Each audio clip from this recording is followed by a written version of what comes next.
नमस्ते, अभिवादन आपका इनोसेंट इन्वेस्टर के इस नए वीडियो में आपके लिए डिस्क्लेमर। बात करेंगे आईडीबीआई बैंक की। आईडीबीआई बैंक बहुत ही पॉजिटिव न्यूज आई थी और स्टॉक वहां से 20-25%, 22% टू बी प्रिसाइज ऊपर से नीचे है। और जब ये अच्छी न्यूज आई तब स्टॉक खरीदने के बारे में कोई मतलब ऐसा था नहीं कि कोई खरीद पाता। क्यों? क्योंकि ये स्टॉक उसके बाद गैप अप ही करने वाला था और मैंने आपको गैप अप पे बिल्कुल मना भी किया था और एक लेवल था जहां पर मैंने आपको रेजिस्टेंस वगैरह समझाया था। आईडीबीआई बैंक वाली वीडियो देखिएगा। अब अच्छी न्यूज़ पे स्टॉक बर्बाद कैसे हो जाता है, स्टॉक में इतनी बड़ी तबाही कैसे आ जाती है, उसको हम समझने की कोशिश करेंगे। और जो कि बहुत ज़्यादा आसार थे कि स्टॉक यहाँ से ऊपर ही जाएगा, क्योंकि इतनी बेहतरीन न्यूज़ थी। प्रॉम्प्ट करेक्टिव एक्शन से बैंक बाहर आया है, अपने नॉर्मल ऑपरेशंस पे फोकस कर पाएगा, अपने नॉर्मल बिजनेस पे फोकस कर पाएगा और जिस कारण स्टॉक में एक बढ़िया पॉजिटिव ट्रैक्शन हमको दिखाई देना चाहिए था। ये मुझे भी उम्मीद थी, ये बहुत सारे एक्सपर्ट्स को भी उम्मीद थी। लेकिन बाजार में जो चीज़ें होती हैं कभी कभी अनप्रेसिडेंटेड सी चीज़ें होती हैं और उसको हमें समझना पड़ता है। और ये जो तबाही है इसको मैं बिल्कुल आज आपको समझा कर रख दूंगा,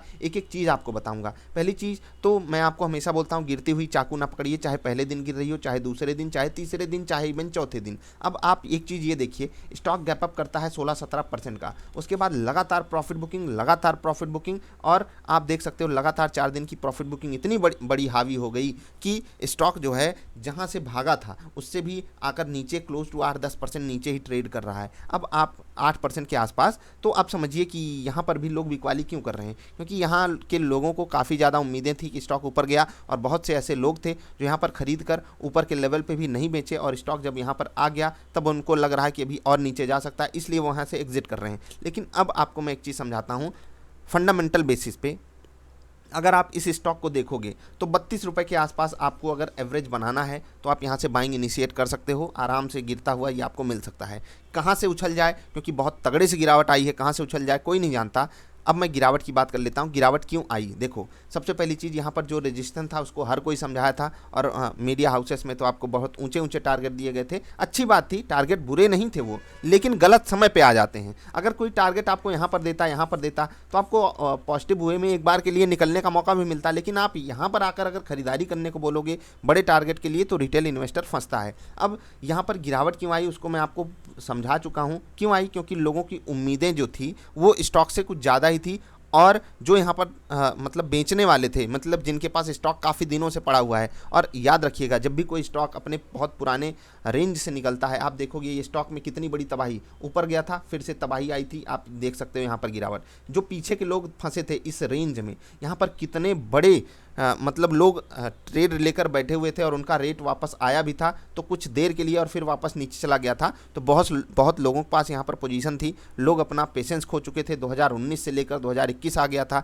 तो उनको एग्जिट ही करना था, तो उन्होंने एग्जिट किया, वो बेटर समझा। और रही बात यहाँ पर ऑपरेटर्स की, जी हाँ बिल्कुल ऑपरेटर गेम है, नीचे के लेवल पे वॉल्यूम नहीं है, इसलिए मुझे थोड़ी सी तकलीफ हो जाती है कि बेचारा रिटेल इन्वेस्टर, जिसको कितना भी समझा दो, कितना भी मैं समझा दूँ, सर पीट लूँ। आप इस दिन का वॉल्यूम देखिए और इस दिन का वॉल्यूम देखिए, कुछ है ही नहीं। मतलब सोचिए उसका आधा भी वॉल्यूम नीचे के लेवल पे नहीं हो रहा है, यानी कि सस्ता स्टॉक तो रिटेल इन्वेस्टर को लेना ही नहीं है। ऊपर से जब 20-25% गिर चुका है तब रिटेल इन्वेस्टर को लेना ही नहीं है, जब नीचे से 17% ऊपर है तब रिटेल इन्वेस्टर खरीदने जाता है। और ये मुझे बहुत तकलीफ देती है चीज़ें। क्यों गिरावट आई? ऑपरेटर्स एक्टिव हैं, दूसरी चीज़ लोगों के पास, जिनके पास स्टॉक थे वो प्रॉफिट बुकिंग कर रहे हैं, और अंत में जो तीसरी चीज़ है जो सबसे खतरनाक है वो है पैनिक सेलिंग। जो भी लोग कहीं पर भी यहाँ खरीदे, कहीं पर भी यहाँ पर खरीदे थे, उनका रेट आया, वो सोच रहे हैं अब एग्जिट करते हैं, वो पैनिक सेलिंग के कारण इतनी बड़ी गिरावट आ रही है। बाकी स्टॉक को यहाँ तो हर हाल में रुक जाना चाहिए था, क्योंकि यहीं पर था जब इसमें पॉजिटिव न्यूज आई थी। अब जो आखिरी सबसे बड़ा कारण हम जोड़ सकते हैं इसमें है बाजार का योगदान, और जब तक बाजार पॉजिटिव नहीं होती तो यहाँ पर कुछ पॉजिटिव ट्रैक्शन बनने की उम्मीद अभी कम से कम टेक्निकल बेसिस पे नहीं दिखाई देती। अब मैं आपको कुछ बात बताता हूँ। जिनके पास डबल आई ट्रेडर पैटर्न है, मैंने आपको एक चीज़ समझाई हुई है, ट्रेंडिंग स्टॉक में आप इसको जरूर यूज कीजिए, और आपको रिजल्ट ना मिले तो फिर मुझसे कहिएगा। आप देखिए, जिस दिन न्यूज आई उस दिन भी आपको मिल जाता है नेगेटिव पैटर्न, तो क्या यहाँ पर कोई आकर उस दिन बाइंग करेगा? क्या इंट्राडे के दौरान ही क्या कोई बाइंग करेगा? नहीं करेगा। इस दिन भी आपको नेगेटिव पैटर्न ही मिलता है। क्या नेगेटिव पैटर्न का मतलब सेल सिग्नल मिलता है, और जब हमारा पैटर्न आपको सेल सिग्नल दे रहा है तो आप बाइंग करोगे क्या? इस दिन भी आपको सेल सिग्नल मिलता है, इस दिन भी आपको सेल सिग्नल मिलता है। और ये चीज़ मैं आपको चैलेंज के साथ कहता हूँ कि आप जाकर ढूंढिए कोई आपको ये चीज़ बताएगा? नहीं बताएगा। तो जब आपको चारों दिन सेल सिग्नल मिल रहे हैं तो आप क्यों बाइंग कर रहे हो, क्यों पोजीशन अपनी ऐड कर रहे हो? मैंने आपको क्या कहा था, आपको ट्रेड लेना है। ट्रेड पैटर्न पे लिया जाता है, पैटर्न हमारा नेगेटिव बता रहा है। आप नेगेटिव ट्रेड लिए होते कितने बड़े प्रॉफिट में हो आप खुद जानते हो। और अगर आप पॉजिटिव ट्रेड ले लोगे ऐसे हवा हवाई बातों पे तो कुछ नहीं कहा जा सकता। कितनी भी अच्छी न्यूज आ जाए, अगर स्टॉक पैटर्न नहीं फॉलो कर रहा है, अगर स्टॉक नहीं ऊपर जाना चाहता तो आप क्या उसको झक मार के ऊपर नहीं ले जा सकते? कुछ भी कर डालिए, सर पटक लीजिए, वो ऊपर नहीं जाएगा। आप सिर्फ सवाल पूछ सकते हो,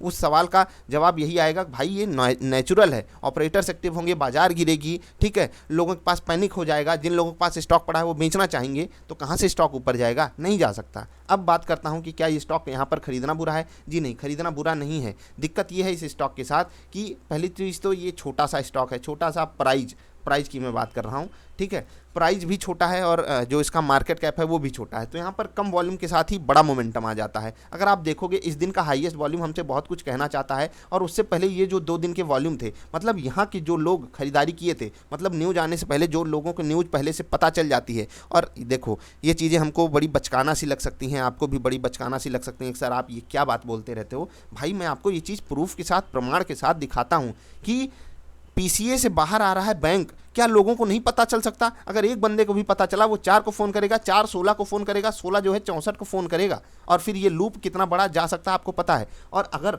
ऐसे लोगों को पता चल गया, मैं ये नहीं कह रहा हूँ ये होता है, मान लो अगर ऐसा होता है, और क्योंकि हमको वही चीज़ चार्ट पर दिखाई देती है, ठीक है, बहुत से लोग बोलते हैं कि लीगल एक्शन हो जाएगा। भाई मैं कोई किसी के खिलाफ वो थोड़ी बोल रहा हूँ, ऐसा हो सकता है, मैं एक अजम्पशन ले रहा हूँ। क्यों भाई साहब, अगर कोई पॉजिटिव एक्शन आता है किसी भी स्टॉक में, क्यों आता है? क्या इस पे जांच नहीं बैठनी चाहिए?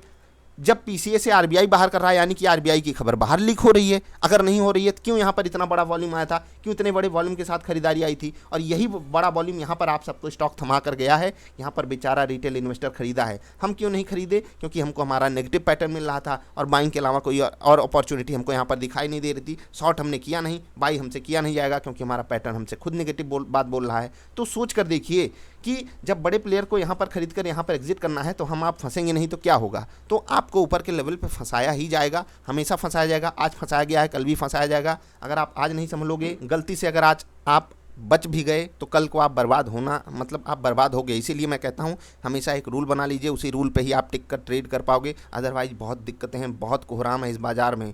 ये अकेला ऐसा नहीं है कि आईडीबीआई में ही ऐसा हो रहा है, बहुत सारे ऐसे स्टॉक्स हैं जहाँ पर आपको एक बढ़िया मोमेंटम दिखाकर फंसाया जाता है। ऐसे ही एक बड़ा वॉल्यूम पहले ही आ गया होगा, बड़ा प्लेयर पहले ही अपनी पोजीशन बनाकर बैठ गया है यहाँ पर, उसको पता है कि न्यूज़ आएगी, बढ़िया वो खरीद कर बैठ गया।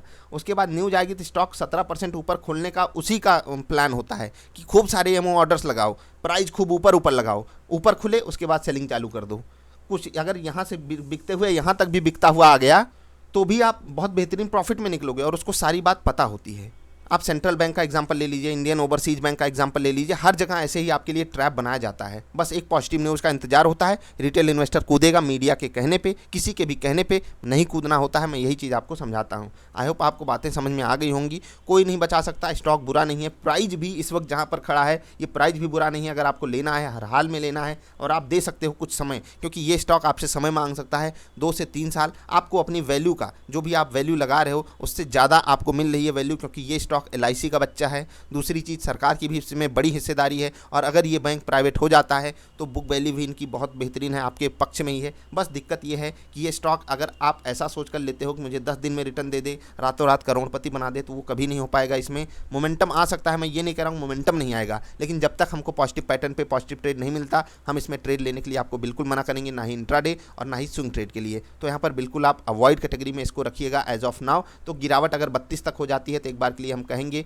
कि वहाँ पर आपको खरीदारी करनी है, बाकी अभी आप इस स्टॉक को अवॉइड करिए, वो आपके लिए बेस्ट केस सिनारियो रहेगा। और जिनको भी ऊपर के लेवल पे लॉस हो रहा है उनको मैं क्या कह सकता हूँ, आप या तो स्टॉप लॉस पे एग्जिट कीजिए या फिर नीचे के लेवल पे एवरेज ही करना है आपको। अगर आप स्टॉप लॉस नहीं लगाओगे तो आपको तकलीफ होनी तय है, उसके बारे में आप सीखिए समझिए।